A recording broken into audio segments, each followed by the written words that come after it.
Sobrang ang sakit. And then, para lang sa vlog.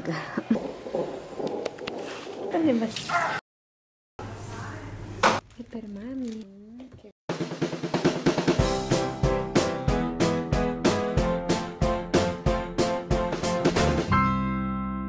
Hello guys, good morning. I'm Wendy Michelle Marina, buhay Mrs. Daniel. Today, I'm gonna show you my hospital bag. And ngayon po ay 38 weeks and 3 days na ako. So, actually, yung ngayong nararamdaman ko ay sobrang ang sakit na ng puson ko. Feeling ko after nitong vlog na to, pumunta na kami ng hospital kasi every 2 minutes, ang sakit-sakit na ng tiyan ko po at saka ng puson ko. So, every 2 minutes, may contractions and so, siguro mas maganda na pumunta na lang kami sa hospital para malaman kung kung gaano kalapit si baby. So, for a while, I'll show you my hospital bag at kung ano yung mga dadalhin ko. So, baby, tiis-tiis muna tayo ngayon. Mamaya, medyo masakit na ulit yan. And, para lang sa vlog. Okay. So, itong part na to ay for me, for mommy, and part na to ay for kay baby Agatha. So, meron ako nitong parang kit siya na hindi naman siguro ganun ka-importante, pero dinala ko pa rin siya in case na yung mga nail cutter, hairbrush, at saka yung gunting. So, ayan. And then, sorry, medyo magalaw yung camera ko. And then, pinagbukod-bukod ko na yung mga damit ni baby. So, ito, yung primo giorno, first day ni baby Agatha. Ito yung mga susuot niya. Andito yung bib niya na buona fortuna. Kumbaga, pampaswerte daw. So, ayan. Mga paniniwala ng mga Italian. So, tsaka yung kanyang accessories, body na mas mahaba, tsaka maigsi. Hindi ko na siya, tsaka medyas, hindi ko na siya kukunin. Kasi naayos ko na siya. So, ayun, body. Dalawa siyang body, at tsaka yung tutu. Ayan. Yung first day niya. First day.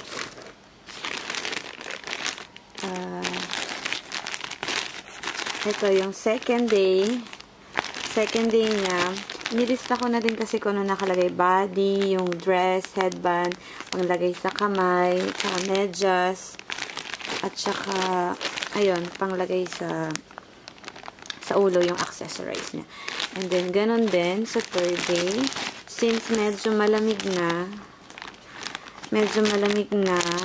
naglagay din ako ng lana para in case na lamigin si baby. And the fourth day. Para pampasigurado lang tong pang-apat na pampalit niya. Kasi for sure, third day, uwi na kami ni baby. Sana wala. Kung walang maging problema, third day, uwi na kami. Ayan. So, wait lang. Ang sakit ng tiyan ko. Nafe-feel ko na ulit ngayon. Ayuto. Ito naman ay for mommy din. Pouch for makeup kit. Some snacks ng girasole or ng sunflower seeds kasi medyo low blood ako and I really need this one. And then, yung pad na para sa pad siya na parang panglinis kapag sobrang dami na ng latte ni baby or ng milk. And then, this is yung mga kung ano-anong anik-anik-anik. Dito ko na siya nilagay, magkakasama na. So, may toothbrush, yung maliit na toothpaste, feminine wash, deodorant, and panglinis ng mukha. And, tsaka tong mouthwash. So, dito ko na siya nilagay. Ayan. Sasama-sama na siya dyan. para hindi ko makalimutan mamaya. Sorry kasi sobrang ngayon sakit ng tiyan ko, pero kaya pa. And then, ito yung pag manganganak na ako, I have itong dress na to. Dress na long sleeve. Long sleeve siya. Yung merong kamay. Kasi medyo malamig na ngayong September. Magsa-September na kasi. Ito naman, in case na medyo banasin ako, palitan ko na lang siya nito ng dress din, pero maiksi yung manggas niya. And then, bathrobe. Or, ayan, bathrobe. In case na medyo malamig sa hospital. And, yung pamalit na t-shirt ko. Pagkatapos manganak. And then, meron din ako dito ng napkin. Yung after kong manganak, syempre medyo may bloody blood pa tayo. So, ayan. Naglagay ako ng mga, ilan ba to? 2, 6, 7 na piraso, 7 piraso. Although sa hospital, bibigyan ka ng napkin, iba pa rin yung meron kang dala, 'di ba? And then extra lagayan ng mga pinagbihisan mo or pinagpalitan ko ng damit. So ayan. And then isa pang polo shirt para sa pampalit ulit, para paglabas ni baby, ayan, pampalit ng damit. And then, undies. Ito yung mga undies ko, hindi ko napapakita. Tsaka yung nursery bra. And then, meron akong binili din ng disposable undies siya na pwede mong gamitin pagkaanak mo. Tapos, syempre, dinudugo ka ba, diretso tapon na lang siya. Nabili ko siya sa Auchan for only 4.99 euro. At ganito siya.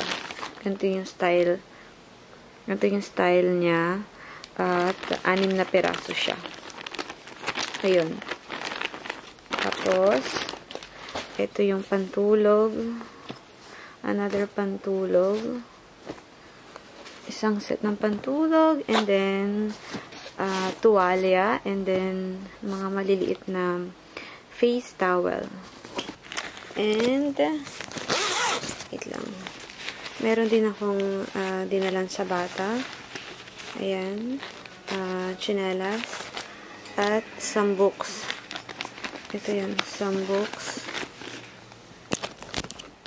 Para hindi cellphone na cellphone. Para hindi pagkatapos mga anak, hindi ka mainit kasi 3 days yan. Mga kung ano lang. So, ayun. Charger. And sana maging okay lahat. Lahat-lahat. At makabalik kami ni baby. Update ko kayo sa paglabas ni baby. Okay? 2 hours later.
Ano nga ba yung tawag doon? This is my meal after the war. Finally, I can eat. Okay, so what we have here is